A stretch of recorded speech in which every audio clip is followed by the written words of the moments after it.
Lights up bright, dope, Campbell Stadium is alive. Seminoles rise and fight to survive. Helmet gleam under that blazing sun. Florida State where champions run. Seminoles Sideline 365. Feel the roar, we're coming alive. Garnet and gold in the battle we thrive.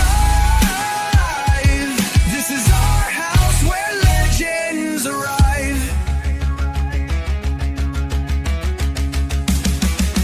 Turf torn up under Seminole feet. The war chant pounds to the heart's own beat. Chop through the noise like a storm in the sky. 2025, we reach for the high. Seminole Sideline 365. Welcome back to Seminoles Sideline 365. My name is KB, and with me, as always, is the old man. We got a lot to talk about tonight. We're going to be talking about the latest on the roster departures, or soon-to-be departures, as the portal doesn't officially open until January 2nd, but we're going to give you the latest of what we're hearing, what we're seeing, and obviously give our reactions onto those potential departures and what we think about those, the impact it could have on next year's squad, and how hard it may be to replace that production, if there is any from those players. And as we're going through that, whether you're watching it live or recorded, give us your thoughts in the comments. What do you think? It's a big loss, a minor loss, or no loss at all? And if you think it's the right move by the staff, because we never know almost at this point, was it a force out, or was it a player saying, I'm going to go find a position elsewhere on another team? And I think it's important to keep in mind, and I have it bookmarked somewhere, but it was some analyst, he tweets it out every year, but he talks about that there's a large majority of players that will hit the portal and they'll never play college football again because they're not going to find a home. There's not enough open spots at enough schools where they'll land somewhere. So a lot of kids, he says, are going to join the portal this year, and they don't know it's the end of their college football career. And I think that's an interesting statement, and it's very true. You see the thousands and hundreds of people who join the portal every year. And it's true. So we'll discuss the players, but give us your thoughts in the comments of the video, or if you're watching this live, give us the comments and we'll put some of those up. And then we'll talk about the new GM edition, what we think about that, obviously, and we'll kind of debate that. And then finally, it seems like there may be a new QB1 target emerging for Florida State, as it does seem that they will be targeting one with Brock Glenn leaving. So a new name is on the hot board there. We'll discuss and get our thoughts on that. And then we'll wrap some things up and let you go on your way. So I think we just dive right into it, unless hey, what's going on, Jalen? Good to see you there, and good to see everyone who's with us early in the show. Old man, is there anything you want to go over before we start diving into the roster updates? No, I just, I started the season with a few small pool of money on Hard Rock, Seminole Hard Rock, that's located in Tampa, but I guess they're nationwide. But if you're in Florida, you can only go through them, I guess. I don't know. But I haven't done that well. I bet on Florida State at time. I lost bets there. Today, I placed a bet on the Tampa Bay Bucks to go down and beat the Dolphins, beat the Fish in Miami, and we laid an egg there. So instead of winning $14.50, I lost 10. So there you go. I'll tell you what, the gambling and betting game, if you're really into that, you might want to call that 800 number. So it's all right. Good. Everything's good. Nice and warm and sunny down here in Tampa, Florida. And we've had a great holidays. Cool. And with that, we hope you all did too. And let's dive right into it. We got a lot to go over right now. So the first one is a big one. Obviously, we got some mixed reactions on this, but James Williams announced on the 26th, right after Christmas, that he is entering the transfer portal. Honestly, this is a big flop on Florida State's part. When we talk about, and we keep saying it, but eventually we are going to have a full transfer portal evaluation show from 2025 and go over all the players they brought in and how many were hits and how many were misses. This one's going to go in the miss category. This kid was hyped up. He hyped himself up. He was tweeting during the season at Nebraska, essentially, and saying, you missed me in that game, stuff like he was doing some weird things during the course of the season on social media, but he related back up the talk. But Tony White also brought him on board. 100%. It was a bad evaluation, and it was a bad performance. So it's on both the player and the coach. But if you look at his production, he was not a producer this season. I think he ended up the season with 3 sacks maybe, or 3 pressures that led to sack. missed tackle rate of 28% for the year for James Williams. Poor season would be a understatement for him this year. Not so to see him leave, I'm not disappointed because I don't see him as a player that can necessarily get better in a system like this. I don't see James Williams as necessarily a high NFL round player. No. You know, he's a guy, and you've said this a lot, but he's not like a guy like Jared Verse who could beat you with strength, speed, or technique. He's not he's not like a Ruben Bain or the other defensive end they have on Miami. James Williams doesn't have raw power where you can just push a guy over, and he doesn't have great technique either. I'm not sure. So I'm not sure. Yeah, I'm not sure what you could do with him. That's not to say he can't become something. About all these kids, it's not to say they can't become something in the right system. But I think he has obviously a lot to work on in terms of how they use him, whether he becomes more of a linebacker type or, you know, using his speed more. But he doesn't have that raw power where he can bull rush and then technique. I didn't even think his technique was great watching him throughout the season. It just didn't work out for him here. But that's not to say he can't work out somewhere else. But I don't see this as a huge loss. Yeah. Leave that up for a minute. Yeah. You can see one of his highest graded weeks was against Kent State. Yeah. So that could be a signal to him and his representatives. Maybe he needs to take a step down a little bit and potentially he would get more maximum production for himself, have more fun playing football, and potentially gain some visibility, in that regard. But look again at when he played against Texas A&M, wherever the hell they're Central, whatever it was. Yeah, he only played 10 snaps. I think he was hurt. Was he hurt? Maybe. I think it was banged up. Yeah. He's banged up, but he didn't produce in that. So yeah, a rough season for James Williams. The only possibility, if he stayed on his football team, could he convert to a linebacker position?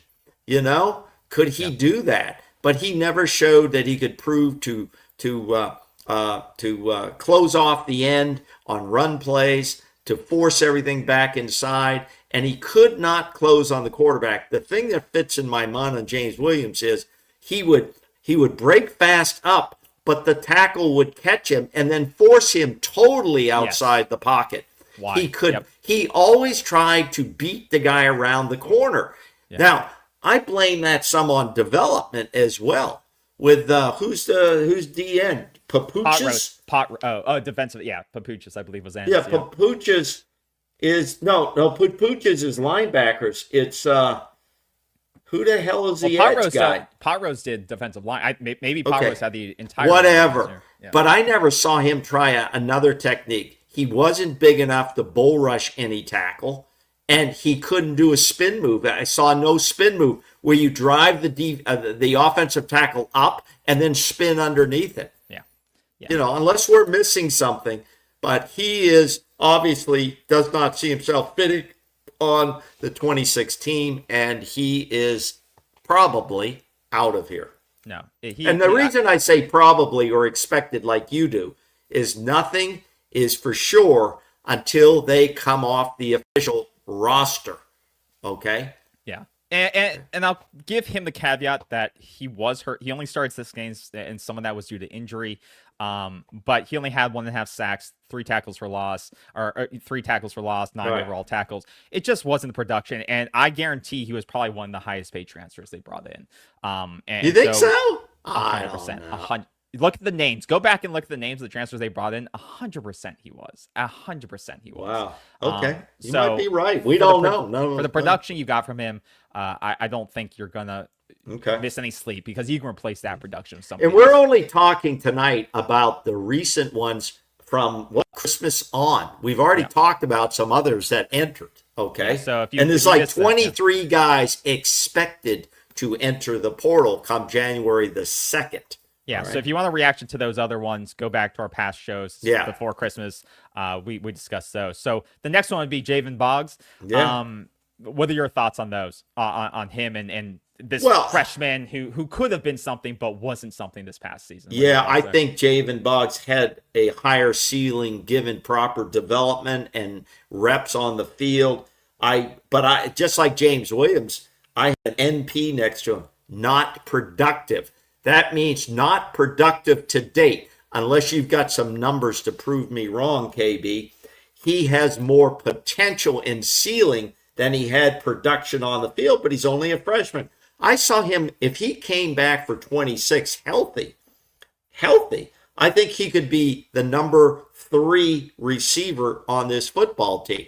I think he would get a lot of reps in 26 on the football team, but right now I have him as not productive. I think he can be replaced, but I think he's going to be an interesting player to watch when he goes on to other places. I think he will find a home. I think James Williams will find a home somewhere, but that's what I have on him. Yeah, I don't feel some fans were like, the house is really burning down. I mean, the house is already burning down, but I don't think this is necessarily like the worst thing in the world. Once again, you would like to retain young talent that has high upside, and I think he is one of those players. Now, do I think this necessarily loses you next season? No, because once again, he was banged up this entire year. It wasn't like Florida State was intentionally not playing him. He started the season against Alabama. Oh, they're high on him. They're very high on him. Mike Norvell always spoke to about it. They tried to get him involved, but he was either banged up or couldn't get involved in the pass game. Deuce Robinson took a lot of it. Think about it, and I tweeted this out, but we have 2 other freshmen that outplayed him this season. And I think that's a positive sign. Who was that? Danzy and McCoy both outplayed him this year. So those are 2 freshman receivers that outplayed him. He just got beat.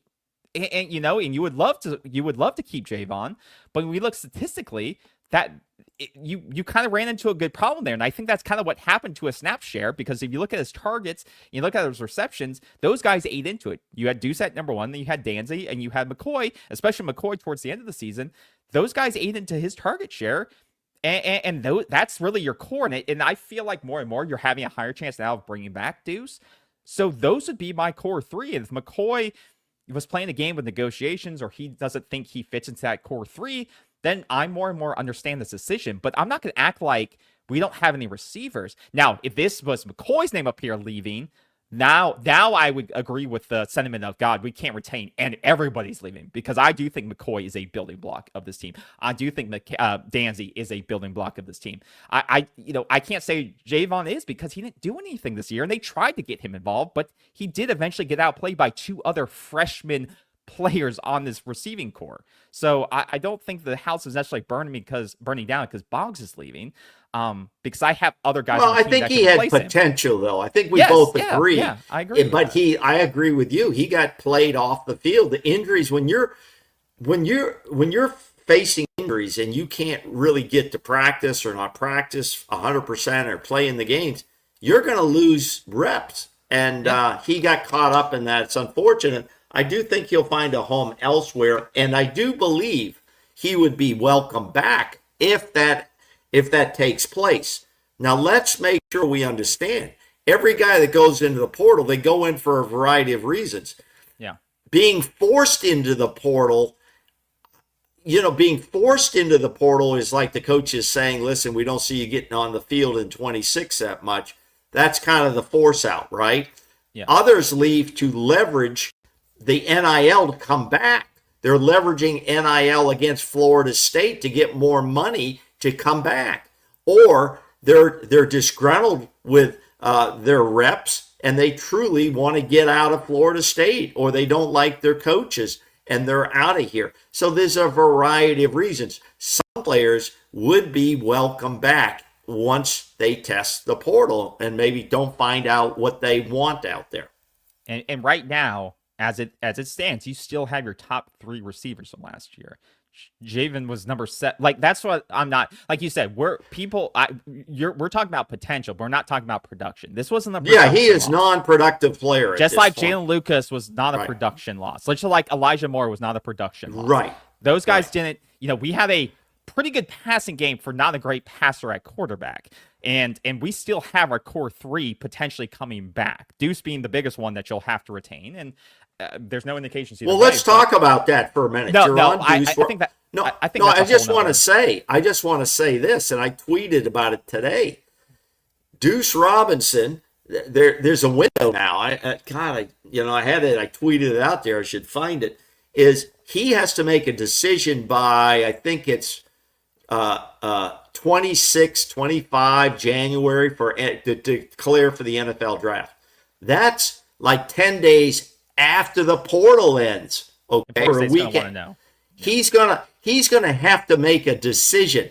I'll tell you what I believe, and I put it in the tweet, KB.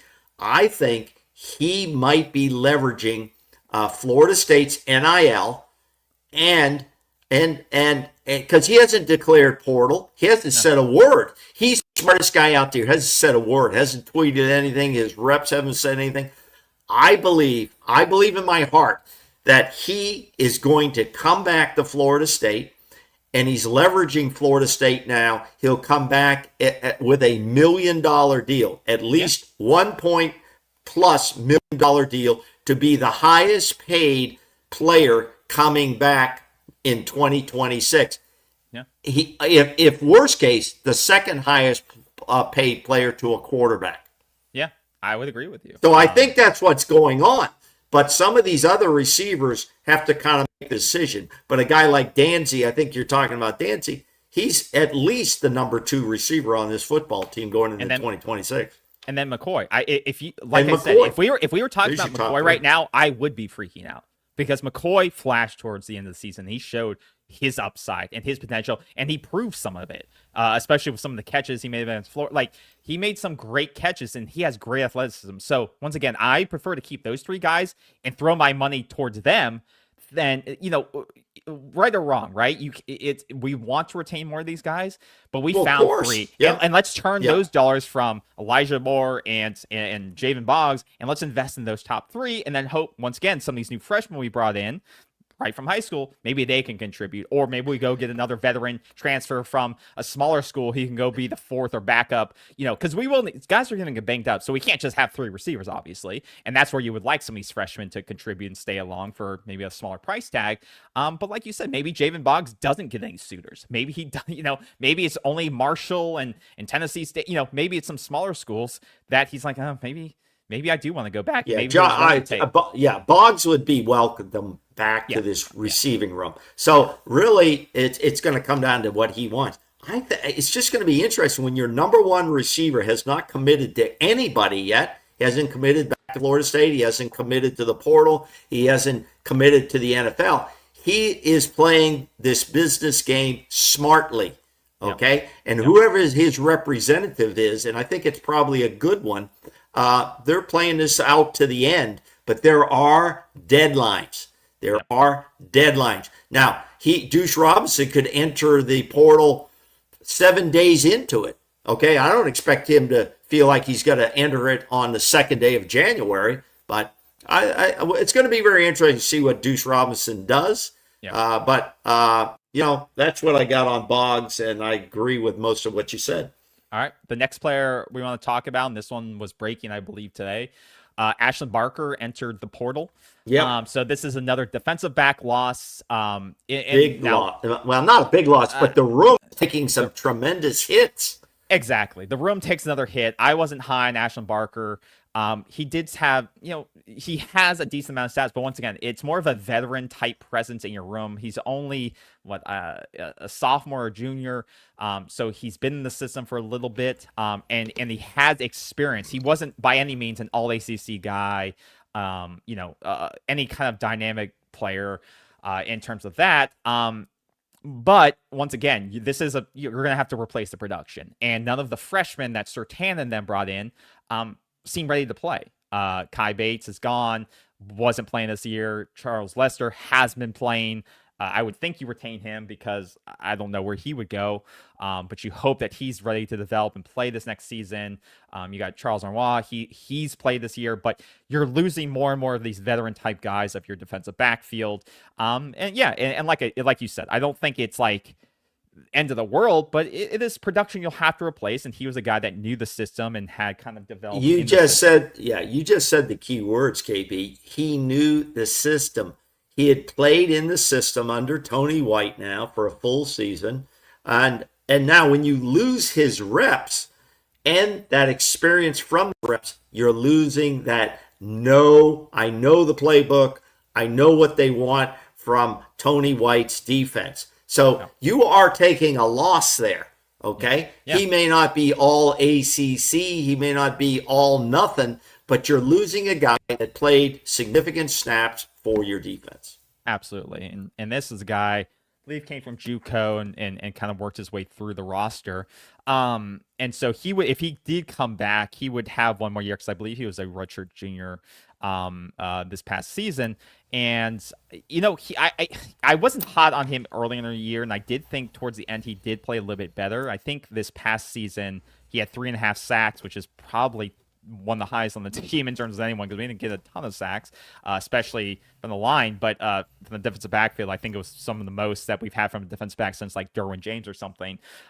So once again, he had some good games, has some production. It is a loss, and this is a guy I think you would probably fight to retain, and he'll bid himself he could out there. compete. Yeah, he'd be in the room competing for a starting job. Yeah, that's not. I'm thinking is going to happen is that they'll see what his number becomes, and they'll try to get him back because it may end up being easier to retain him and seeing what because I don't think a team Ohio State and Georgia are not going to go after Barker, but it would be other ACC teams that are going to potentially competing. Of course, it could be a slot role or something like that, or a backup secondary competing for a position role at a high. He's checking the bank accounts to see what's out there, and I do believe he'd be welcome back. Absolutely, 100%. So that's a name that we have to be aware of, and I do think, like you said, it does hurt. The next player we're going to talk about is an offensive lineman, which obviously we know has been a sore spot for development. This is an Alex Atkins recruit. I'm not going to say it because I'll butcher his name. I will say it. You say it. Manasi Atiti. There you go. There you go. I've been practicing that, there you go. baby. There you go. So once again, Manasi Atiti. Another big guy, big body. Another Alex Atkins recruit that doesn't work out. So chalk that one up on the board, update that number, whatever that is. I mean, people once again are going to cry over this. This kid didn't play either. I mean, how long he was in the system? 2 years, 2 or 3 years. Yeah, couldn't get in. Once again, it does stink that none of these recruits, and I think he was seen as more of a project because, kind of a high upside project. He did play, I think, in 1 or 2 games this year. One was against Tennessee State, or Texas, Tennessee, whatever, not or East Texas A&M. Good. But once again, he one of these guys, Alex Atkins, recruited in 2023, came in 2024, redshirted with the scout team. This season didn't get on the field rotationally, and seems to be on his way out. You would hope, the coaches either determined that he wasn't going to be able to keep the season, or was just still not ready, and it made more sense to get rid of him than to retain him. I would assume that would be the decision that was made, and at this point I do trust Herb Hand with that. Of any of the coaches I'm going to trust with evaluations, I'll trust Herb Hand to say, yeah, this is the guy we're not going to be able to play next year. Or it's not even worth retaining because he still needs 2 years to develop. So once again, I'm not going to cry over this because we knew that we were going to have to go out and get some guys and hope that a few of the guys like Lucas Simmons and them are ready to go. But this was a guy I think we were going to be counting on this next season to play for us. Manasi's hometown is in Kinshasa, Democratic Republic. Democratic Republic of somewhere over in Africa. Congo. Of Congo? Okay. Yeah, I believe so. They don't play a lot of... I have been to Kinshasa many years ago. They're not playing a lot of football over there. Obviously, someone said, you need to get to one of these academies or high schools, here to develop as a player. He had the size, but there's a lot of big guys here in the States who have come to Florida State, have not panned out, all right? And unfortunately, he's probably one of those guys, And we wish him the best. I think there's a place he can play. It may be Florida Atlantic. It may be Florida International. It may be. I'm not sure I wouldn't go to USF, but we've had guys leave, interior linemen, go to USF and play. So I think there's a place for him, but you have to find the right fit. So we wish him the best of luck. He is a NP non-productive on my board. Yep. And like I said, put it on Alex Atkins' board for these blue chip recruits that haven't worked out and developed under it for Florida State on the O-line, and one of the reasons why we're in this hole. But I'm going to trust Herb Hand in his evaluation here. And like you said, wish this guy the best, and I hope he... I'm sorry, he played at Central Catholic in Modesto, California. Yeah, I don't know why you thought he just... Huh? All right. So yeah, he is gone. And the last one, which was kind of breaking to this afternoon, was Gavin Sawchuk. That surprised me. It is surprising, but it also isn't. I mean, we're talking about production, and he's a producer, obviously. He's a producer. Leading running back this past season in terms of yardage. And the running game was one of your highlights this year. At times it seemed like it stalled out, but in terms of production, obviously our running game averaged 200, whatever whatever we want to say it is now against certain teams. But yeah, I mean, this is a guy that has one more year left. I think he would be one of your positive additions from this past transfer portal. He finished this season close to, I believe it was, I would have to look it up, but almost. He had 109 carries for 486. There you 8 go. touchdowns. And he was, when we talked about this 8-man rotation and stuff like that.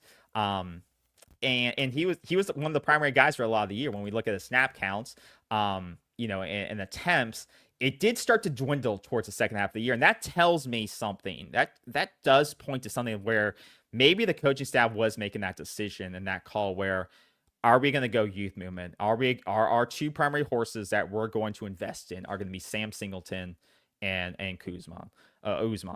And I think that is the signal here, is that, Gavin, we're not going to pay you what we paid you last year to come in and be the lead back. It didn't work out because we always hear in it, and the strategy was weird last year because Malzahn has always been known for wanting to have a workhorse running back, having a primary running back. I think Sawchuk was sold that bill of goods when he came here. And it didn't work out that way. It didn't work out that way. There was a couple of games where you see 17 attempts, 20 attempts, 14 attempts. Right. But yeah, he never really had a huge explosive game in terms of yardage. Or like you said, consistent snaps where he didn't get 20 snaps a game, only but once, or even over 15, but twice. And then towards the end of the season, you see the last, after week 10 attempts, 6 attempts, 1 attempt, 3 attempts, 8 attempts, 4 attempts. Yeah, that's the sign. After Stanford, it fell off a cliff. And I think that's when they made a decision. Our season's over. And we're going to move, and we're going to move in a different direction here. And we're going to go with the younger guys. And they probably didn't want to, as they say in the NFL, they didn't want to absorb his paycheck that he expected coming back. And they said, no, we're not going to do this. We've got some guys in the room that we can give the ball and probably get the same production. But he was a productive player. He put up almost 500 yards on limited carries. Yeah. And, I think he'll find a home. But he's going to be looking to be more of a steady ball carrier. But I think he was sold that bill of goods coming in here, and he's probably a little disappointed by the end of the year too. Yeah, I would say so. And when you look at overall attempts, he still was your leading attempt guy. So, I mean, by a margin of 40 almost, when you look at the season. So I can't totally say, I don't know what they sold him. Was it, you're going to be the sole back and you're going to get X amount of carries? He did lead the carry, but you saw that even with him only getting like 5 attempts per game in the last week of the season, he still led by a good margin there. So, but I think. Well, you know how I felt, when they were in the first 2 series of the game, they're running 6-5 different running backs out there. We never got an explanation for that. Nobody in the FSU press got an explanation for that. Mike Norvell didn't answer that. And my feeling is, listen, this whole thing is transforming itself into the NFL. NFL, you have two main running backs, maybe a third who picks up some time. But the two running backs, the guys want the football. Why do we think these guys are any different? And so on. I think once again, the only thing I didn't like about Sawchuk is I didn't feel he had like the breakaway speed. I don't feel like he was explosive, and we were missing some. Oh yeah, 4.5 yards a carry, not bad. Yeah. Not bad. But look, when you look at the breakaway percentages for Singleton and Chroma, big gap there. And I think we need to find an explosive back. We need someone, if they get open in the open field, that can get that 70-yard touchdown, get that 60-yard touchdown, get points through the ground game, and not have it always have to be a big play through the air when the time calls for it. Also, he didn't, he did have decent yards through receiving, but Chroma, he had his issues at times, but he still had more than Sawchuk. So I think they feel between Singleton and Chroma in terms of explosiveness and the ability to absorb contact, because Chroma was, for his after his yards after contact, was the highest on the team, and he absorbed contact and would bounce off contact. I think they feel like they have sort of that thunder lightning type of combo. That's not to say that they will not, if the right running back becomes available, a true workhorse kind of all-star talent that they think they can get, that they won't bring that guy in. I still believe they will still look for that kid, but I think they feel like if they want to retain, like you said, let's take the money from Gavin and give it to the two guys. Let's retain our two two recruits. And that's what they did, in our opinion. Yeah. That's, and because remember, you've lost Jalen Lucas. Gazaya, I believe, is exhausted his eligibility. Rodell, I think, is exhausted eligibility. Cam Davis is gone. So yeah, there you go. Most of his room is gone. So you need to retain these guys, maybe add, and then look at your freshmen who are coming in, which is one running back, I believe, and maybe add another, and then you should be. I think that's good. I think Singleton and Cromar can handle it. Yes. I really do. But you got to give them opportunities. You're rebuilding this football team. This program is in chaos. So you just laid it out. Take the money from Sawchuk, spread it to these two guys, and hold some back for a guy, maybe could be an FCS back, out there. There's plenty of guys in the portal. There'll be more running backs. You don't have to have $1 million or even a $500,000 running back come in here. You can bring in somebody who's hungry to put video out to give them an opportunity you're going to be number 3 in here competing for 1 or 2, right? Yeah. You got to, I think you got to move in that direction. Yeah, no, there's going to be plenty of running backs available at all different levels. And I know the name that's been kind of bounced around is CJ Baxter from Texas, because he was originally a Florida State guy. Too much. Well, I don't know if he's going to be too much. I think his stock has taken a little bit of a hit, just because, once again, he hasn't really gotten a ton of playing time. And he's been hurt, right? Yeah. So he's coming. He only had 200 yards this past season. And I think he, like you said, we'd be bringing in the same thing. Sawchuk was hurt, and which diminished some of his stuff coming to us. Trey Benson was hurt. But he developed, so you don't know. But so, how much money are you going to put on the line? I think you'd be able to get a discount for a kid like that. For a kid that wants to come back to the state of Florida, maybe let his family see more of his games, kind of rehab his and not have to be the ever down back while he rehabs and comes back. And it's more upside there. He's only a sophomore, so he would have 2+ seasons potentially, probably 3 seasons, because he probably gets a redshirt this year. Something like that could be right for this type of rotation, where you're not going 7 deep, you're going 2 deep with him as potentially a high upside player. But we'll see how that goes. But I think that could be an interesting wrinkle in this. So we'll keep a look at him. And I think that's essentially it right now that I know of. You surprised me. No, I thought you had. Did you say anything about AJ Kirkland? KJ Kirkland. We talked about. Yes, he was the guy we just talked about before. Oh, you already talked about AJ Kirkland. Oh, really? No. Sorry. We talked about Ashland Barker. KJ. Yes. So they talked about KJ. Yeah. Did you see? I didn't see Kirkland. I was checking all afternoon. I didn't see it. Are you sure? I didn't say K. Did I say KJ? I thought you put it in writing. So maybe I'm wrong. Okay. Let's. Has Yeah, I may have anybody been out there seen AJ Kirkland going in? I don't believe No, that's true. I think I got that wrong. I think I got that wrong. I think So, you got that I'll wrong. fix You that. got to eat It's that Barker. one, buddy. Yeah, it's Barker. I got that wrong. Hey, in the day we hold people accountable, we're holding you accountable. Yeah, It's I was Barker. wrong. It's not AJ Kirkland. AJ, we're sorry. That's an KJ, error. KJ, not AJ. Oh, KJ. Okay. KJ. Yeah, KJ. Sorry. Yeah, you're good, man. We want you to stay on the Noles roster. You're a good player. You're going to be competing with all the DBs leaving. You're going to have a chance to be a starter. So the young guys that are in the DB room, you might want to stay for a while and see.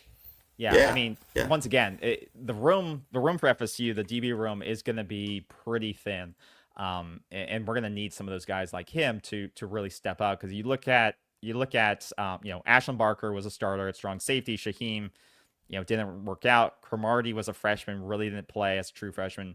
Shamar was the cornerback there. So this kind of free safety spot, or Little, I think I don't know his eligibility situation, but if Little, that'll be interesting. KJ, once again, I apologize, KJ. We need you back. We hope you're back. We need him to continue to develop as a player, but getting him back would be massive. And then you have a good amount of freshmen. Max Redmond, once again, you have some good amount of freshmen here, but the cornerback positions are where I think they need potentially some improvement. Obviously, Kai is gone. Charles Lester's a player now who really needs to step up. He'll be going to his third season. He needs to be ready to play. And then you've lost guys like Edwin Joseph. So the defensive back position is something that could be it wasn't great last year. It's a land of opportunity right now. Well, for both transfers insiders and outsiders. Yeah, it's a land of opportunity. 100%. Calling all defensive backs in the country. 100%. We have openings, vacancies. 100%. So yeah. So yeah. You know what? Let's talk for a minute, which is kind of luckily. Well, I don't know about luckily. No, I shouldn't say that. Luckily, I was going to say. The O-line, the defensive lines. That's where you win football games. We've already, and again, before tonight, we already talked about other guys that are in the portal. My count right now, not in the portal, expected to go into the portal. Let's get the words right. Expected to go into the portal. They don't have to go in on January the 2nd. They could go in on the 10th. There's no certain date they have to enter, but it runs from, 2 to 16 January. Yep. So, at this point, Florida State should be very active in the portal because I have a count of 23 players who are expected to enter the portal. I mean, I think, and that's not counting eligibility losses like Tommy Castellanos and the running back Williams and other guys. There's going to be more losses. So it's going to be a very active, I'd say, portal for Florida State. Yeah. So I think your current number of transfer portal guys is up to 22 or 23 or potential, who've kind of said they're going to be entering is like 23 right now, which for people it's kind of on trends for Mike Norvell if you see the numbers here that Clay put up. So I think this may be one behind as he did this at 230, so this may be 1 or 2 behind, but last year was 33, 2024 is 22, so you had a lot last year obviously, and it was a big rebuilding year because you had 2 wins. But I think you're gonna probably have in transfer portal guys entering, outgoing, probably around that 30 number. I would expect probably around 30. I don't see too many more people declaring if I'm being honest. I would hope. Because I think the guys who have declared I could see the reasons why they're doing it. There's not too many other people that I can see them entering, other than maybe some of these backup offensive linemen, maybe Chavez Thompson or Andreado. Like, if those guys don't think they're going to be playing next year, then they definitely will enter. Well, that's very interesting what you say, is because some of these different position rooms have been depleted. I mean, they've been depleted. So if you're going to leave as a young player now, you're saying basically, I don't think I'm going to compete here, or I don't like this coach, or I don't think the coach likes me. I haven't gotten positive vibes, and I think I need to go play somewhere else at a school that may not be a P4 school so I can get on the field. Because otherwise, I would say right now, if you don't think you can beat 32 freshmen, some of those freshmen coming in, then maybe you're in the wrong place.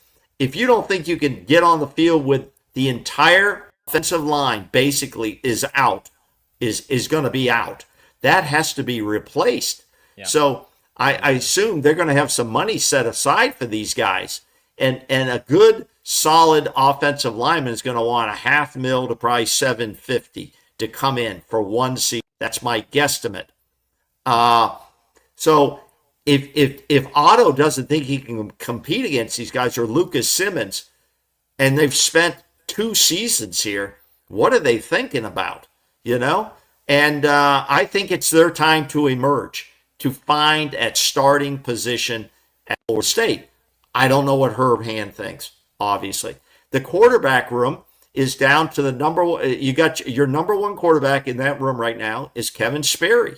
Yeah. It's his job right now. Now, obviously, and we'll go position by position in a future show, but obviously the same thing in the wide receiver room. Who's number one there right now? It's Danzy. He's the number. No. Deuce Robinson is still number one because he hasn't said a word. Okay, and I do believe he's coming back, but he's coming back with a big bag of cash, and rightfully so. He was one of the most productive people on this football team, if not the most productive football player on this team. So, but if you look at the defensive line, edge rushers, we're going to need some edge rushers.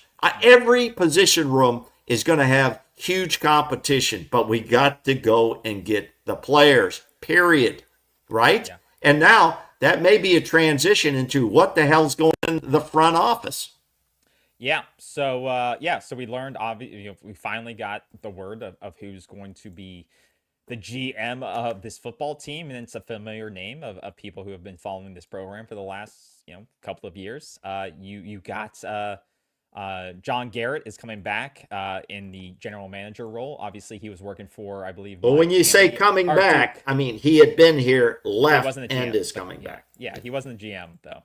But yeah, he has been working for, he's worked in the NFL. He's worked for Miami. He's most recently at Duke, and their roster build. And you could say you've seen results there. They just won the ACC, and managing the personnel there. I think he's done a hell of a good job there. And he was here during the best 2 seasons of Mike Norvell's career. I think I don't think people can really complain about this, because I don't think there's a bunch of people lined up to be the GM of this program right now for 1 year potentially. And I think this is one of the better grabs you could probably make of a guy that has credentials and has success. Like you said, you want a guy we want a guy that has NFL experience, who has industry knowledge of what it takes to get to the next level, what it looks like, the intangibles of a player like that for being in that role, in managing a program and kind of being in that environment. But you also want someone who knows what it looks like at the college level too. And that's what he's been doing. And you see the results that has happened most recently at Duke, and what they've done in a short period of time, and with Manny Diaz and that roster, and how they've brought in a great quarterback, and now they've brought in a great receiver, and how they've taken that limited budget at Duke and they've made something of it, and they've made that a competitive football team. Yeah, they were 7-5 though. Let's not say they set won the world ACC. on fire. I don't give a shit. Yeah, but the ACC as a conference is we're 5 wins. Trash. We can't even win 7 games. What are we talking about here? I know. What are we talking about? I know, but I don't want to make this out like Duke is a national champion. He's doing the best. He did the best that they've done in probably the last 100 years with what the resources he had. He probably has tripled the amount of resources now. Florida actually, they had some good years when Steve Spurrier was there as the head coach. Okay. And I'm not a big Steve Spurrier guy, but I'm just telling you the facts. That's Okay. all. That's all. Okay. So when Steve Spurrier was at Duke was the last time Duke was relevant. So let's just be clear about that. But I'm saying with limited resources at Duke football, he was able to evaluate a roster that won more games in the ACC than Florida State did That's and won true. a ACC title. That's true. So, and like I said, there's not a line around the block trying to get this job at Florida State right now. So you did the best. I think you landed the best that you could probably get right now. I would love to know what happened to that Jaguars guy they were going after and why that fell out, but it doesn't matter. He's not coming here. So we talked. We didn't know if they were. We talked about it, but you had some. Yeah, John Garrett now, your new GM, and he hasn't been officially announced, has he? I believe he's the guy. I'm not saying, I'm not throwing anything on it. I don't think there was a news conference. There probably won't be. This is probably not going to be a Florida State Seminoles.com news conference to announce John Garrett. But from what I see, for everything across the news, he is the guy. All right. Now, some of you may know a famous brother of his, and that's Jason Garrett of the Dallas Cowboys. And Jason Garrett's been an announcer on NFL games as well. John got some of his early NFL experience working for his brother Jason Garrett at the Dallas Cowboys. Now, their father was also a longtime coach in the NFL. John Garrett also, he had a stop as a head coach at Lafayette College. And I think Lafayette College is up in Pennsylvania. I could be wrong. I didn't look that up. As a head coach there from 2017 to 2021, before he came on to be director of scouting for offense at Florida State, he had a 15-33 one-loss record at Lafayette College right before he came to Florida State in the off-field position of scouting. Like he said, he's had stops with the Cowboys, the Cardinals, Bengals, Bucks. He also had college stops with Oregon State, Richmond, and a short stint at the University of Florida as an analyst. He's been around. He's got 30 years of experience. There's nothing to say to me that he is going to be horrendously good, horrendously bad, or significantly good. I don't know. And like you say, Florida State is in chaos. So the amount of people you're going to bring in here is probably very few. He's probably a good guy. He's worked for Alford before. He, in my understanding, will report directly to A.D. Alford. He does not report to Mike Norvell. His job is to coordinate closely with Mike Norvell and staff there, but his boss is Alford, our athletic director. Yeah. Good breakdown there. And I would say, looking at the 6th season of Florida State, and I can't directly tie this to him, but I think the 2 years he was here, 22, 23, or in that period of time, in my opinion, and I don't know, once again, how much influence he had, I would think he would have influence on. I think those were two of the better transfer classes that Florida State signed in terms of evaluation and hit rate, in terms of starters, contributors, performance, stats, stuff like that. I mean, those are the two classes where you landed Jared Verse, Johnny Wilson, Trey Benson, guys like the Tatum Bethune, and then on the second, on 2023, Brandon Fisk, Byers, Cypress, Jaheim Bell, Keon Coleman. Those are probably your two best classes you've signed. And now I don't know if that's just, kind of a coincidence that he was in here and you signed those two classes, because the classes outside of that have been sort of trash in some regards, in terms of player performance or getting instant contributions. But those transfer classes did seem to contribute to your performance on the field in some part, right? And I think those are your best evaluations. So we'll see. Let's be honest. Let's be honest. That's what we try to do here, raw and unfiltered. Let's be honest. I don't know, and I'm sure you don't know, nobody else knows, how much influence he had on any of those names you just ripped off there. We don't know. Nobody knows. what the cycle is and who got who, okay? And since I brought that up, we don't know if somebody else was more influential than he was in that business. It's unknown. But let's make sure everybody understands. The current GM role here at Florida State is not expected to be like a GM of one of the professional teams in this country, okay, where the GM is pretty much in charge of the personnel on the football team. This seems to be, they're trying to do a cooperative effort in that regard. So it's no way to judge what he did in his previous stance here and so on. It's really very difficult to make that determination.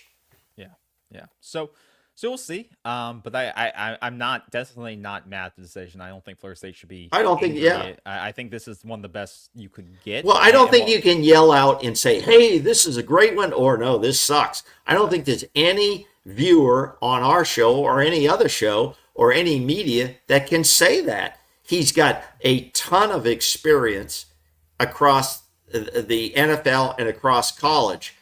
The question is, if he is in charge of personnel, how is that experience going to play out? Yeah. Is he going to go out in the field and meet parents? This is a different ball game.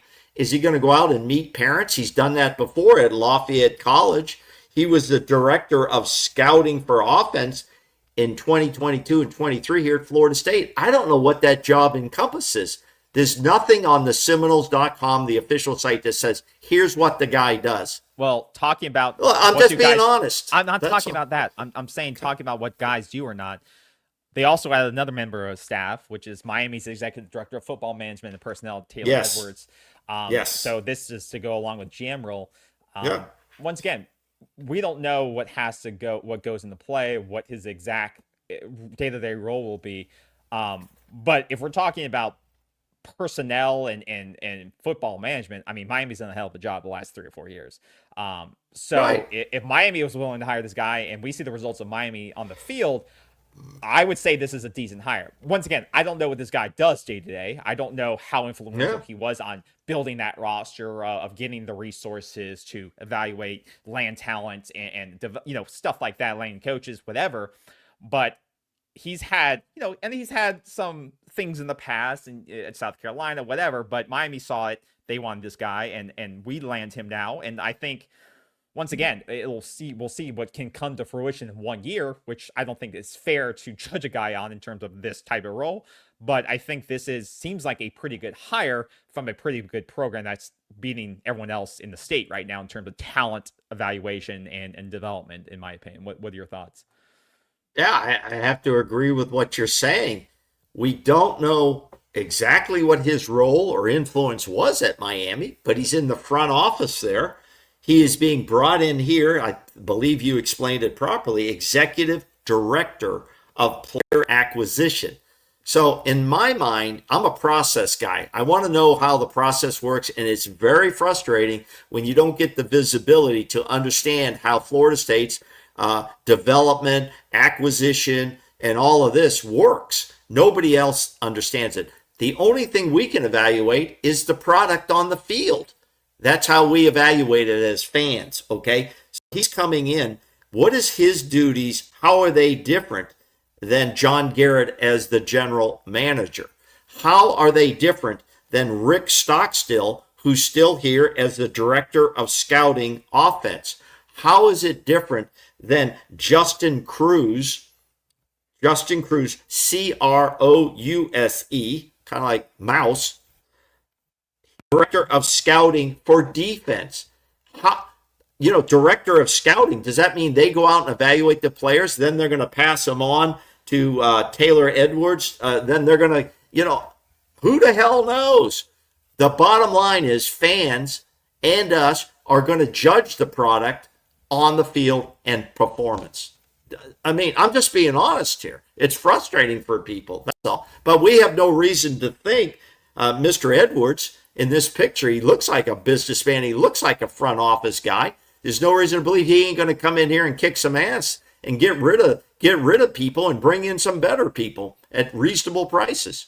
You know, Oh yeah, and I think and we too, hope he does. We hope he does. What he'll be measured on is talent acquisition, talent. I mean that is what his title says, and that is what he's been measured on in the past. So I would expect that is kind of what he's going to be measured on this year. I mean, if you have 1 year, is what is a talent player acquisition? Who are you acquiring, and are they the right people? Exactly. So that's not going to be an easy job for him. So good on him for taking this role. Yeah, that's what he did at Maryland. That's kind of what he did with USC, and that's what he did was, I believe, helping with that Miami. So we need that, and we've talked about it time and time again. We need guys that can evaluate and land the right talent, especially when you're down and you're not able to land the biggest talent because it's hard to recruit at a 5-7 program, or you're playing with an imaginary salary cap thanks to Alford. You gotta get creative, and you gotta find guys that can find the diamonds in the rough, or can find unique ways to recruit kids across the country. And I think this guy is one of those pieces with the new GM who's gonna be in charge of that strategy. So it'll be interesting to see what he can do in such a short period of time. I'd love to be a fly in the room when these guys all get together and lay out who's doing what. And and like you say, if he takes this job, and again, I always look on Seminoles.com. That's the official word out of Florida State. If it's there and they say it's good, then it's good to go. I'm not into this, well, we expect, and breaking news, where that's another deal. I wish we could get more on what their expected roles are. But I would expect him to come in, just like John Garrett came in, and say, what are my duties, right? Isn't that when you take a job somewhere, don't you ask, what are my responsibilities and what do you want out of me? What are the expected goals to meet? Right? Exactly. Well, because I'll tell you, college football, like NFL football, seems to be all about, production and names. I mean, there's a lot of titles that are thrown around here. We have the athletic director, we have the head coach, we have a general manager, we have an executive director for player acquisition, we have director of scoutings for defense, offense. I don't know if that director of scouting means they're scouting the offense of the opponent. I don't know, but there's a lot of people in the off-field offices, and how they collide with each other is another question. Yeah. The only reason, remember, this is a report that they're hiring this guy. And when these things are reported, I think that's an agent tool. And that could also play into, if Miami really wants to keep this guy, I think they'll pay to keep this guy. So we got to monitor that to see if this actually does get announced by Seminoles.com. That's right. So that's where it is. This is all in flux until it actually gets announced. Now, here's an interesting comment. We've had a bunch of comments in here, all good comments. That's what we do. We appreciate you guys coming in here with comments. Should have made Odell Hagens the general manager at Pasta 885. What do you think, KB? I'm going to put you on the spot. I love Odell. I do. I can't agree with that. I just don't. We need someone raw and unfiltered, KB. Raw and unfiltered, baby. Understands the connection between the NFL model and the college model, and how it's changing, and how it's. Odell played in the NFL. He never coached or was front office there. It's so different. And he's been at Florida State now since '94 in terms of coaching, and it's a whole. Not to say he can't coach anymore, but it's a whole monster. And I think promoting him to GM would not be fair to him. I don't even think he would want that, honestly. I think he's got his associate head coach role, which I don't know what that means. And I think he's happy with that. We love him. He's a legend at Florida State, but I don't think that would be fair to him. I agree. I don't think that would be fair to and I agree with you, but I wanted to hear it from you first before I gave mine. I totally agree with what you're saying. An associate head coach, I have no idea what the hell that means. I mean, I don't know. There's another like Chris Thompson, who's still our tight ends coach. He's deputy head coach. If you look at Seminoles.com and the roster, deputy head coach. So what's the difference between a deputy head coach and associate head coach? I mean, there's a lot of titles thrown around. I see Odell Hagens as right now, he is the link back to Bobby Bowden and maybe even Jimbo Fisher. That crew. He's the quote fans' favorite. Okay, he is the guy that when this stuff turns to shit, and we need a stabilizing force to stop the bleeding, that he could come in and take over as head coach. He's done it before. He's done it at least 2 times, right? 2 or 3 times. Came over, ran the team. And then when Willie got fired, he came in and the stabilizing force. Plus, like I said, fan favorite. And we love Odell. The guy's had an amazing career, but no way is he the right guy. And he would admit to it. I bet he'd be the first to admit to it. If I could get him on this program and talk to Odell, and Odell, you're welcome here. Anybody, you're welcome here. And he would say, nah, that's not the job for me. He's an ambassador. He is a Florida State ambassador. You're trying to lock a kid down. Guess who's on the plane with me, with the general manager? Odell Haggins is, with Norvell. I take those 3 guys. But I bring Odell with me. He knows the tradition. He knows Florida State before there was NIL. He knows Florida State, how we recruited in the past and brought the best players with no promises, and money wasn't the issue. So that's what I see as Odell Haggins. Now, just to add to this, coaches still here that are a little controversial. John Papuchis, special teams and linebackers, not great positions of productivity for this team in 2025. Pooches, I'm kind of wondering why the hell he's still here. What do you think? Well, I mean, special teams was a wreck last year, and I don't know. I think I don't unless they're waiting for a contract thing to expire and get rid of them. I would have to look that up again, but I see no logical understanding for him being here unless he was a key recruiter for like the Sear Twins or something. There must be some claim to his fame because his position group. I don't know. So if he brought in the Desir twins and he brought in Komar, who knows who he brought in. If he did that, it gets a little tricky. And I think the guy's tried, but the productivity hasn't been there. A guy kind of under the radar that's still on the roster here is Coach Chris Thompson, SEN, tight ends and deputy head coach. I think he's been with Norvell, right? For a good while. Yeah, I don't want to talk about these guys. They're not.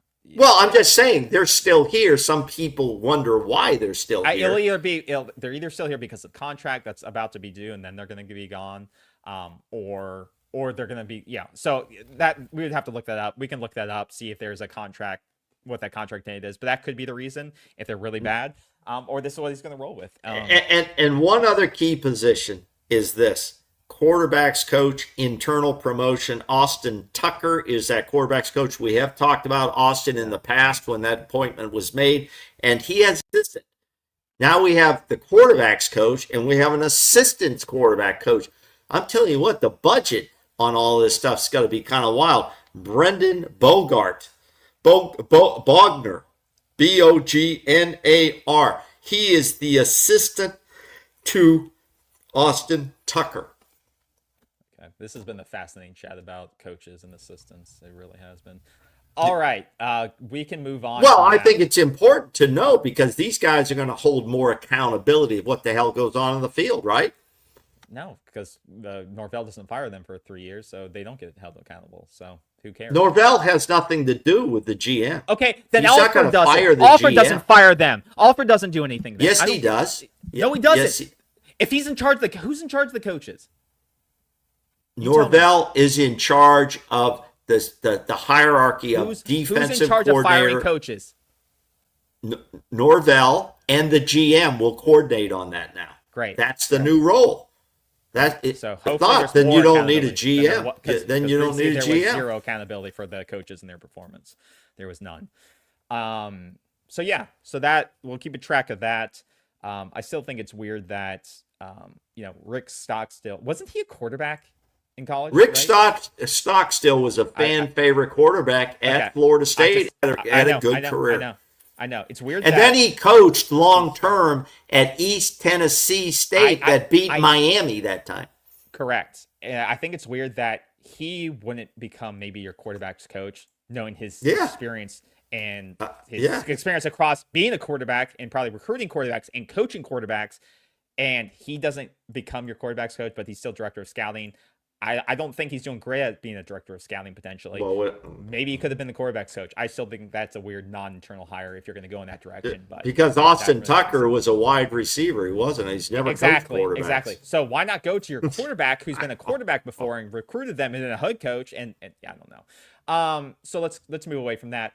The other thing so we've gone through GM, we've gone through latest in terms of staff updates. So the new quarterback emerges. So I think it's interesting that I think it was this weekend too, a new quarterback entered the fold potentially for Florida State. We talked about last week. We talked about the ODU kid. We talked about a number of these kids at the quarterback position. Obviously, that's something that they're going to explore, and they're going to go after. There's no question about it. They're not just going to go roll with Sperry unless something dramatically changes. But this kid at UNLV has joined the mix. He declared he was a Mountain West Offensive Player of the Year. Anthony Colandrea. He originally was at UVA for 2 seasons. Decided to need a change of scenery. Goes to UNLV, tears it up there, and now he's trying to get back to the big leagues again. Essentially, go back to the SEC, ACC, based on his performance there. So I got to ask the chat, and I got to ask you. What do you think of this? Because a lot of people are like, we got to get him. I am not sold on him. I do not think this is a great pick. I don't think Florida State should go all in. And this is no disrespect to him. I just don't think this is the answer for Florida State necessarily, just based on what I've seen and his performances. But do you have any comment on this? Does the chat have any comments on this? I am not sold on this. I would still go with the guys we've talked about. If we're going to go all in on the quarterback, Byron Brown, or just even Colton Joseph. I between Colton Joseph and this guy, I think still I would probably take Colton. I don't think this guy is going to necessarily tear it up at Florida State, but any thoughts on your end? I haven't in a deep dive on this guy. My question is always, I don't care if it's an offensive lineman or a quarterback, is who the hell have they played? You know, who have they played? No one. What is the level of competition that they faced? That could be a high school recruit we bring in. Who did they play against in high school? And in this case, who did this UNLV, Anthony Colandrea, who did he play against? What was the best 2 teams he's played against? Probably in terms of Power 4 conferences, UCLA, who was not great this year. Not good. But 3 touchdowns, 50 and 21, 203, 59 rushing. So not bad, but not against a great Power 4 team. And the next one probably be Boise State, who USF, beat, right? They were ranked earlier in the season, 18 of 30, 215, 2 touchdowns, 87 yards rushing and a touchdown. Beat another game against them in the 18 of 38, 1 touchdown. No interceptions, 66 yards rushing. And then in the Midwest Championship game, so Conference Championship game, 1930, 1 interception, 28 yards rushing. Not a great game there. And then, So, the Boise State game was the championship game. And then this was the bowl game they were just in on the 23rd against Ohio, I believe. He did not look great in the bowl game. But no. Okay, well, now I think when we look at quarterbacks, which is going to get a good look this coming next 10 days, is whether it's him, whether it's Colton Joseph from Old Dominion, is these guys, how do they fit Gus's system? Gus is coming back. I mean, at this point, how do they fit his system? We're going to rush the football to try to get at least 150 to 175 yards. You don't want your quarterback throwing more than 25 passes if possible. The question is, though, if the running game isn't working well, you're not getting points, you got to come from behind. Can this guy move your team quickly down the field? It's unproven with this guy. It may be unproven with Colton Joseph because his competition is not going to be much stiffer than probably Colandrea.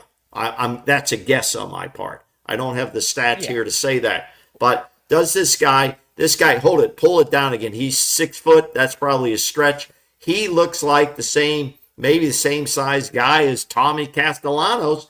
And I don't think, what's his rushing? 649 yards this past season, 10 touchdowns. Okay, so he's got some legs. He can move the football with his legs if he has to. But I think it may come down to how much money we have to spend on a quarterback. I don't think this guy's going to end up at Florida State. What concerns me is that he didn't tear it up in the ACC when he was at UVA.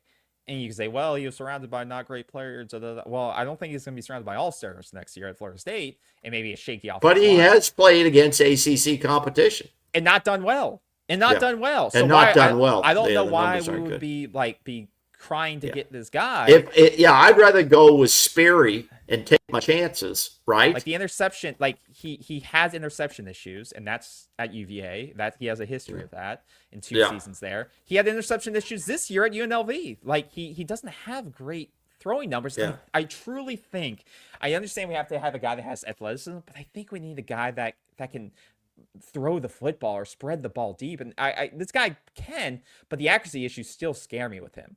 And that's not to say Colin Joseph is the answer, but I don't think we should be throwing a ton of money. I know this is a St. Petersburg kid. He probably wants to get closer to home, kind of final season. He's got 2 years? Oh, no, he's got 1 year. I think he has 1 year at least left. So he definitely, this would be an easy target, I think, for you, because a guy that wants to get closer to home, St. Petersburg, trying to get back to the Power Four conference. But I don't think this is it, honestly.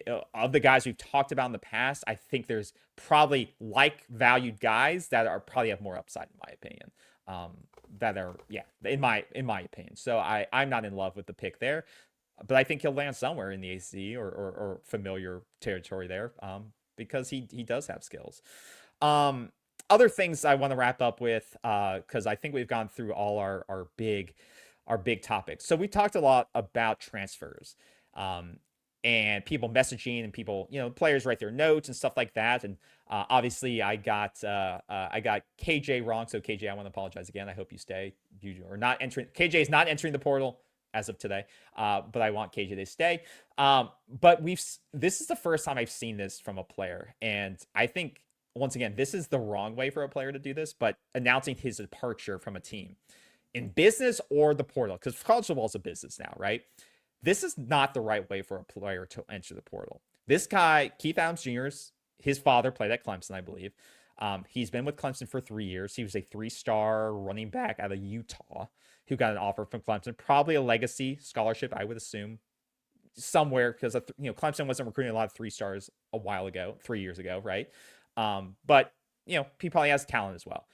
He says, I was not used the right way at my previous school, and I've proven multiple times that I'm worthy to play. I have 1 year of eligibility making an impact. You don't trash the school on your way out. Because one, you may or need your to go, business. That's or your right.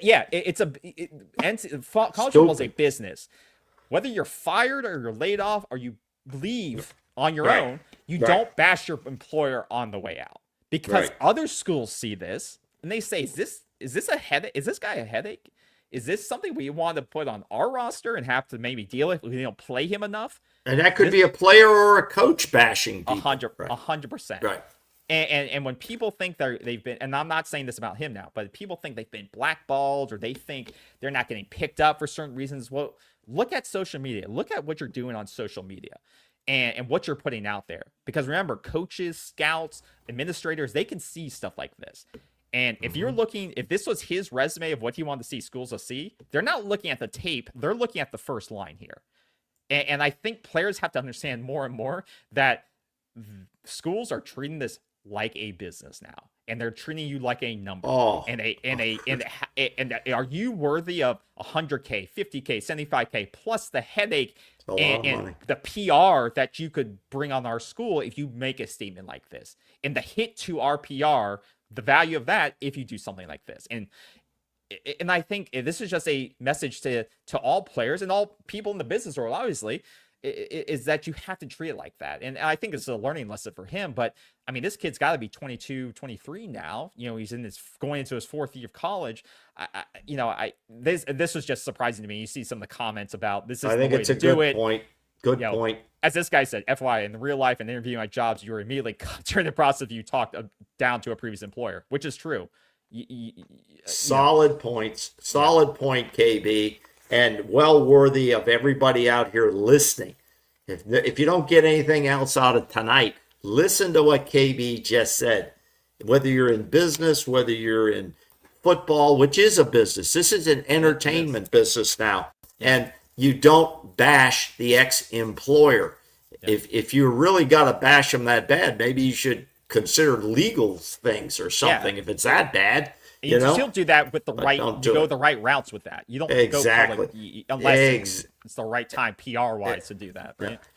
You're exactly right. And maybe what they should do is follow the Deuce Robinson example. Keep your mouth shut, stay off social media, let your representatives do the work for you, make sure you know the deadlines, and do your business in a quiet, professional manner, period. Yep. You know, I'll tell you another guy who's getting himself in trouble, not so much on social media, but he is not working out well, and he's probably not going to be in Buffalo, is Keon Coleman. That guy, apparently, you know, the press loves him, and but he's had all kind of problems up there. I don't know if there's an attitude problem or performance. He's not catching the ball. You know, there's a guy that has all the ability in the world, but it's not working out. So if it's not working out or you're being unproductive, figure out what's going wrong, upgrade your skills, and move forward. Don't do it through social media. It's too damn easy. And when you're going to write a negative social media post, let it sit for 12 hours or 24 hours and go back and revisit it. A lot of times you'll do it differently. Very good. And with that too is now you're not going to get a referral from Dabo or any of those coaches. You just bad. That's and right. And the people you just work for are usually a great source or connection to your next job because they can absolutely refer you and say, hey, even if it's a smaller school, say this kid worked his ass off in practice every single day. You should take a chance on him. You know, absolutely. You think they're going to do that? You think they're going to go out of their way to send that email on your behalf now? No, but you got to post that 30-second clip of you and felt good for yourself. Good. Yeah, right. It's just a learning. You're 110% correct, and that is the information you just laid out is more important to people's future than anything we could lay out on this program, and that's true. And you'll see good examples, and you'll see some poor examples. And for the most part, I think Florida State players have done pretty well in how they've handling their business now. And the better players, the best players on these college teams have very good representatives, you know. And that's why you see those notes, those nicely designed notes, and they have absolutely. And if you're just a pissed off guy, whether it's business or football, find another way to vent it. Find another way to vent it before you start putting things in writing, because that writing doesn't go away. All right. And the networking thing, I think John Garrett, the new GM, he'd be the first one to say networking is huge in the business world, football, professional sports, whatever. He has networked a lot. He's also had some family help, but that's networking. All right. You know, you see that a lot in college football. You know, there's a lot of kids have followed their parents into professional sports and coaching and so on. Charlie Weiss Jr. is a great example of it. The guy played like 1 year of high school football and he didn't even play. But some player that knew his dad, Charlie Weiss Sr., who was the coach at Notre Dame, said, if you want to follow into this business, you gotta put on the helmet at least for one season. And now he's going to be the OC at LSU with what's his name, Lane Kiffin. Yep. Here's a guy played very little, you know. So networking is huge. Okay, so that's it. So enough on that. Yeah. One of the last things is you always talk about what are these NIL agreements, what they look like, stuff like that. Well, apparently NC State's NIL agreement, a term of it got leaked, and and this lawyer made a statement around it. So NC State's NIL agreement says athletes can lose 50% of their payment if confidentiality terms are leaked, even if the leak comes from parents, agents, or attorneys. And now this is what this lawyer who represents athletes it now puts his opinion in. He says NIL clauses like NC State's don't just hurt athletes, they create financial risk, discourage participation, and raise legal, ethical concerns, and can be a dangerous trend across college sports. I have my opinion on this. I feel like you losing your payments due to breaking confidential terms is standard business practice. If you give away trade secret, or if you now it's different. It could be different because you're talking about payment and stuff like that. But I feel like if you break a contract that you've only signed to say you cannot share this information, it is personal to you. This is how we're structured. Non-disclosure agreement, NDA. If you break that once again, this is a business now. If you break it's a legal contract. There is a penalty in the real world. That's right. Now, the where there is discretion in it, or where there's a change in this, is that if that leak comes from a parent, agent, or attorney, the athlete can still be penalized for that. So that's where. What do you think about that? And do you think there is some unfairness there?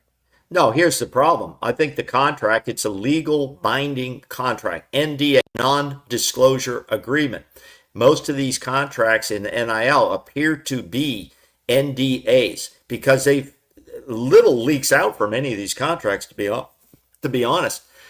If true details of a contract leak out, the question is how and who leaked it. If it's gone back to a parent or a relative or some friend, then the next question is who gave that friend the information? If it had to have come from the player. Yeah. If the contract doesn't say you can tell your immediate family, okay, if it doesn't say that, then I think the player's held accountable and responsible for the actions. Because if the information is just for the player, okay, or his representative, it should be clear in the contract. If you want your parents to know what you got, you should have them put that in the contract.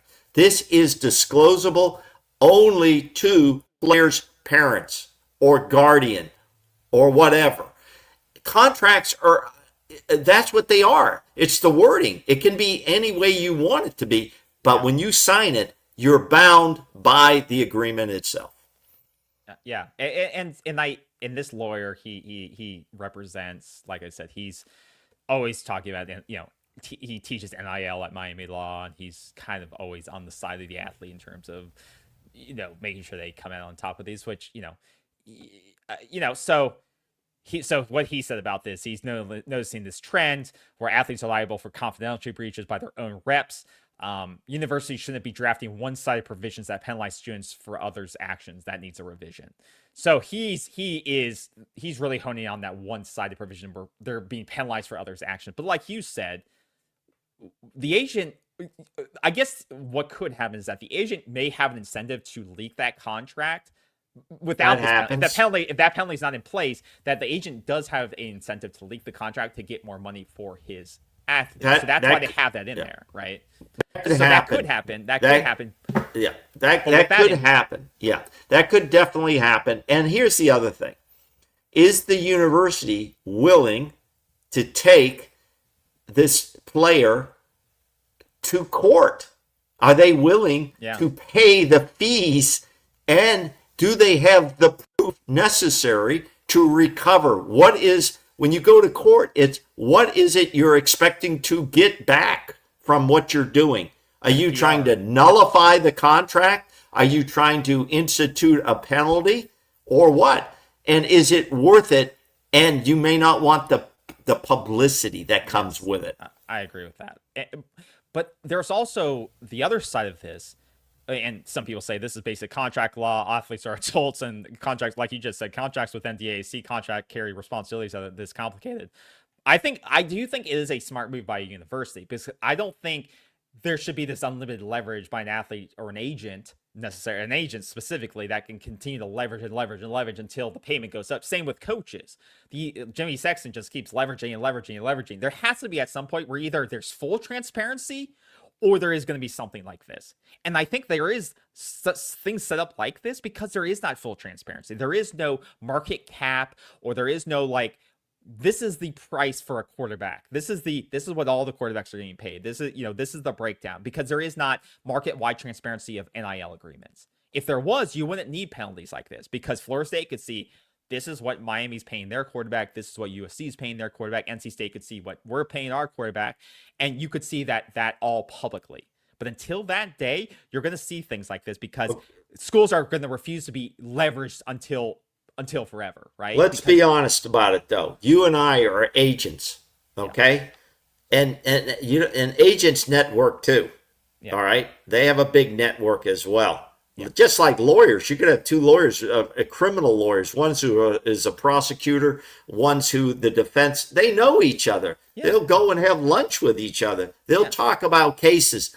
Don't you think these agents go and have lunch and talk in general about a client? For sure. And they know it's all private between them. They're not going to have their reputation ruined. They're just saying, "Hey, listen, what's the market bearing now on this? What do you think?" And just talk in general, so they get a better idea. These guys are clued in. They ain't, they're not stupid, So you think it's just like this just is a bad look for NC State to have this because it makes them less attractive to an athlete. Probably. Yeah. I don't think it's worth it. Unless it's a huge sum of money or whatever.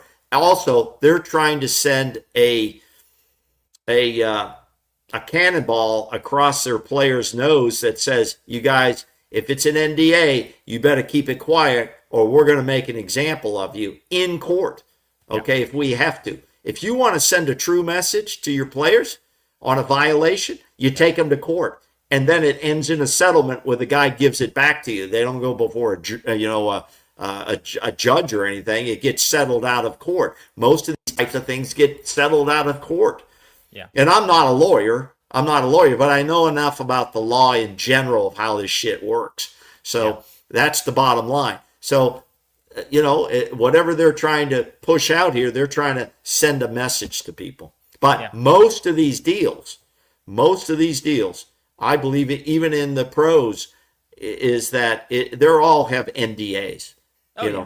Now, I've been surprised how quiet it's been for these years with NIL. Been very quiet. Even these guys who do this business 24/7, you don't see them pushing out, "Hey, did you hear?" It's all guesstimates. Well, it's all we heard. We hear the ranges. It's this quarterback expect to get $2 to $3 million, and the truth is probably between those two numbers, right? Yeah, it's exactly. The last thing. Okay, go ahead. I got one thing after you. Go ahead. I was going to say 24/7 just posted. We were talking about quarterbacks. They just posted something now that Florida State may be looking at taking 2 quarterbacks. So I know we were just talking about 2 quarterbacks out of the portal. Yeah, they look to be adding more than just a QB1, and looking at the JUCO ranks for it. They've already looked. Well, you know what, Kevin Sperry, that's going to be a message to him to say I'm the hell out of here. That's what I said. That's what I'm out of here. So wouldn't you? They call out in this article that they've already talked to one of these kids, Malachi Marshall. He plays at Stony Brook, and essentially he has a redshirt year still available, kind of like Jalen King, I believe, where he could still use that redshirt. But what they told him, and they've made the message clear, if they go to the JUCO ranks, I don't know if he's still at Stony Brook, but basically the message he said was, if I come in, I would compete for the number 2 as they're going into the portal to find a 1. That's his words that Florida State is selling to him. What? Huh. So they're saying that they're looking for a competition for number 2, and they're going out to find their number 1, which fits in line with what we believe. But I think it's interesting to see that Kevin Sperry there is not necessarily seen as a number 2 on the team right now. And so this kid right now is at Iowa Western Community College, and was formerly of Stony Brook of FCS. So well, this is I think it's a great point you bring up. You bring up some of these great points that are out there. Is how should I say this? Competition is a good thing in professional or college sports. Yeah. They're not going to apologize to these players anymore for the money they're making. If you're paying, I don't care who you're paying. Let's say you're paying Kevin Sperry $250,000. That's a lot of damn money, okay, for a guy that hasn't produced anything on the field. So to say we're going to bring in one or two quarterbacks to compete for the jobs here, I mean, these guys should say, bring them on. I'm willing to stay here and compete. Because if you're not willing to stay here and compete, then do you have confidence in yourself? You know? And where's he? Yeah, I mean, like you said, it's one of those things. Do you pull a Luke Kromenhoek and go and still be the number 3 quarterback at Mississippi State? Or and we're not picking on Kevin Sperry, but it's the reality of what the hell's going on anymore. Because what is the job of the AD, the GM, the acquisition executive director, and the head coach? To win football games. To win. They're not here to be your best friend or to be your family's favorite head coach anymore. That's high school shit. This is a big freaking business now, and you're going to have to compete to keep a job. And that's why a lot of players are staying in the college ranks as long as possible, playing at the highest level to accumulate as much cash as they can, because there's no guarantee that you're going to make the 1% in the NFL. No, correct. So yeah, I mean, I think it's interesting. That's the message they're pressing, and it's like you said, they're going after an FCS type guy or JUCO guy. And he knows, like, I'm coming in number 2, but I'm willing to take the red shirt if I don't play because I still have it available. Just kind of like the Jalen King, like we said. And maybe. But they should also look like, what did Jalen King get? The guy who came, well, he was from East Tennessee State or someplace. Like and maybe Rick Stockstill knew something about the guy. Who knows? However, what was his lesson? Middleton. I didn't even see the field. I saw 2 snaps, I think, against Kent State or somebody. Which was a mistake because we had so many issues on 4th and 1, 3rd and 2, and he was a big quarterback. And I think, honestly, that should be some of the recruiting strategy here. If you're going to bring a quarterback in, get a big guy. Get like Jalen King was. He was like 6'5", like 180. You know, he was a big dude. Malachi, I don't think he's 6'2", 170 listed. I don't think it's going to move the pile. Kevin Sperry looks like a James. His stats, his physical stats, seem like a James Blackman. You know, tall and lanky. Yeah. So. Yeah, so that's where if they're going to look at number 2, I'd rather a guy that you can use kind of in the in the trenches there as you need to, like a tush push or something. But I guess maybe they'll continue to use a tight end to do that. But yeah, I thought that was an interesting update by 24/7 Sports that they're going to be looking at more than one QB, which I do think is smart. I don't think you should be left with just Kevin Sperry. I think there should be some competition. Obviously, you have Jaden O'Neal coming in from as a freshman, but they don't expect him to be ready to play right away. He's going to need a year. Yeah, I could see the possibility of this, that you go after $1 million quarterback and you bring in another guy to compete. You know, at a much lower level, you're going to pay him much lower cash bag and to see and let them fight it out, because you must have a quarterback to win games. Absolutely. You know, that can move the football, that's going to be somewhat consistent. And a backup plan, because you're one hit away from... You're one hit away from your whole program changing. Yeah. That's so right. Competition for number 2 is always, I think, a positive thing. Yeah. Let me add this. Unless you got something else. No, that's it for me. Okay. I thought this is very interesting. This is very telling of what's going to happen. This is happening now, and you might have read about it. There's an article, December 2nd article, written by Lindsay Schnell, Schnell. Lindsay Schnell. It's from The Athletic, December the 2nd. I think everybody should take a look at this, our viewers, everybody else. Super seniors, they call them. Super seniors. This is a basketball-related issue. But it could influence it, like we're starting to see now in college football. You're seeing guys asking for their 7th year, okay? JUCO players saying those years don't count anymore. They used to. There's a maximization of staying in college. This series is about G League NBA players. Remember, the G League is the NBA Developmental League. They used to call it the D League or something like that. The G League, here's the deal. If you didn't attend college, or if you left college after a year and you went to the G League, you were never, and I may get some of this wrong, but I'm going to lay it out quickly. If you didn't sign if you didn't go through the NBA draft and you didn't sign a significant NBA deal, whatever significant means, you have a chance, and you're 5 years, within 5 years of your high school window of leaving high school. So let's say a guy leaves high school and goes straight into the G League, never goes through the college doors. He could come back now. He's playing in the G League for 2 years, 3 years. He could apply to come back to the college ranks, and the NCAA has already approved 2 or 3 of these cases. So guys who are hardened into the G League, right, can now come back and play college basketball. Oh, yeah. This is a new wrinkle. Okay, there you go, right there. This is the case they're talking about. Please, if you have interest in this, and I think it's going to affect also college football in some ways, or college baseball in some ways, college soccer, who knows? The Athletic, December the 2nd, Lindsay Schneel. And we may even have her on the show sometime. Who knows? We invite people on. Sometimes they commit. Sometimes they commit, don't show up. Who knows? It's a wild west. But do you find that interesting? Quick thoughts. I find it disturbing. I don't find it interesting. I think it's disturbing that someone who drafted, especially. Well, they weren't in the draft. They weren't in the NBA draft. This kid was drafted. This kid was drafted. Well, so you're not correct. This kid was drafted, and he's already re-enrolled to Baylor. Okay, they're saying the rules from the NCAA was you could not have gone through the NBA draft process. They are. Here's the deal. The NCAA is so afraid of lawsuits now, and they've lost so much money. When they fought that House case, they're afraid of just about anything anymore. It's interesting how this is all going to unfold. Yeah. I mean, if this guy was actually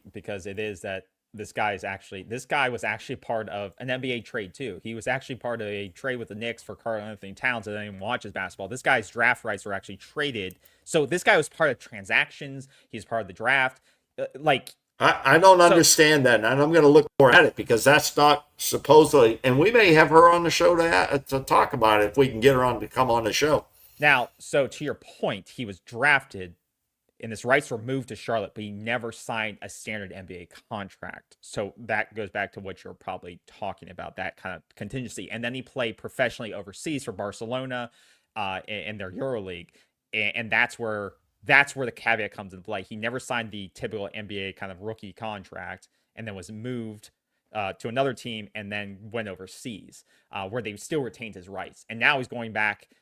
He played Summer League, though, with the Knicks. Still didn't sign that contract, but played Summer League for them this past year. And now he's going back to Baylor. He'll potentially have 4 years. I think now, with this type, the legal representations at the university is going to look at this. As a basketball coach, if I was Luke Laux at Florida State, I'd say, I want to know what's going on with this. This is another potential tool for me to add to this basketball team. Well, he would have he should have so many connections with if they're going to allow kids who've played professionally overseas, which this guy has, he's played professionally overseas, which it makes no sense that they would say, well, if you signed an NBA contract, then you can't do it. When they're saying basically the same contracts overseas, which I think what it means. I think when they say you didn't go through the NBA draft process, meaning you might not have been drafted in the 5 rounds or 6 rounds or whatever they do. No, they do 2 rounds. What they mean is signing the contract, the rookie contract. Okay. That's what they probably mean. This guy was drafted. He just didn't sign his rookie contract. Because there's probably a lot of decent players in the G League that might be in this situation. But I don't know if these guys are rare birds or if this is the majority. I don't know. But once again, this is going to screw a lot of high school kids from playing at the next level. Well, they're going to have to compete. I mean, but they're going to They're gonna rather. compete. Who would you rather, an 18-year-old kid or a kid that's 22 who's been developed in the G League for I'll and take playing the against men? 22-year-old G Yeah, League exactly, exactly. You're not going to take the 17, 18-year-old kid No. who's been working out in a crappy high school gym, Right. a weight room, or the guy who's been working out against semi-professional or professionals, or working Exactly. overseas against Exactly. European guys. You're going to take, unless he's a 5-star, whatever, the 3-star is, this doesn't hurt the 5-star guys. This hurts the 3-star guys and the guys on the fringes who are trying This to hurts make it. the number 6, 7, 8 players, in the roster there. This doesn't hurt the 5 and 4 stars. This hurts the 3 and the guys trying to just get seen. That's why I hate this, because it kills those guys. And same for football. These guys who are staying 7, 8, 9 years, like unlimited years in football, these guys are stealing slots from guys who hope to make a roster. Well, you know what? This kind of goes back to when you think about when Chris Wenke, when he was drafted you got something going on. Okay, there you go. Sorry. What? Chris Wenke, what was offered by Bobby Bowden as a quarterback. He was like the number 1 quarterback in the country. Bobby Bowden had him pretty much locked up. Yeah. But baseball wanted him. Toronto wanted him. Toronto Blue Jays. He decided he would take the signing bonus, I don't know, $500,000 or less, something back in those days, $250,000. He took the signing bonus and played professional baseball. Yeah. He was salaried. He had contract with Toronto Blue Jays. Did not make it to MLB. He made it to like double AAA. And then he called Bobby Bowden up and said, "Can I come back?" And he did. There was no real issue. There's an example of a guy who played professional. He had never been to college, though. See, he had never attended college. He didn't use any years of eligibility in college, either on baseball or football. So there you go. I mean, there's more coming on this because there's plenty of lawyers waiting to take on the NCAA. If if these colleges can just start taking guys from European leagues, just because they didn't play, like, if they could just start grabbing guys. It's a possibility, KB. Like you say, there's some very good European League players over there. They haven't been to college. I can see. Oh yeah, there's a lot of good players who were just born over there. Now remember the rule: supposedly within 5 years of high school graduation. Yeah, there's a short window there.